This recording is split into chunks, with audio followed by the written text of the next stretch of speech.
السلام عليكم ورحمة الله وبركاته. ما شاء الله وصدق في بشي شناد waxaan joognaa beertii Daar Raxma ilaahay baa mahad iska leh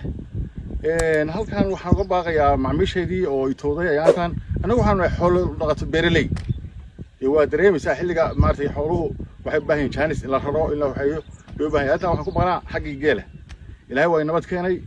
daawooyinkeeni waxaad ka helaysaan maantay Congo Lambashi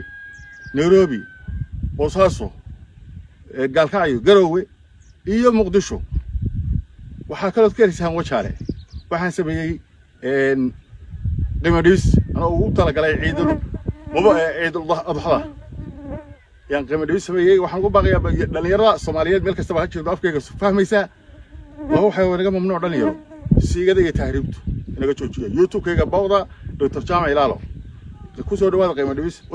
aad baan ugu mahadcelinayaa Dr. Ilaal Jacel talooyinka iyo waanada uu siiyo dhalinyarada waa nin saaxiib la ah dhalinyarada wax badan ku soo kordhiya aqligooda iyo fikradooda isagoo mar walba kula taliya tabac iyo taran markasta uu leeyahay iska ilaaliya waxaas wax dhalinyarada dhib ku ah marka waxaan rajaynaynaa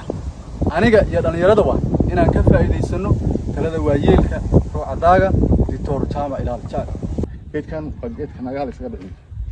la socota maadaama aad tahay ninkii koobka qaaday baalada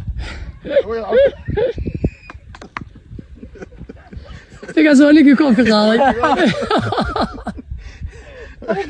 si degdeg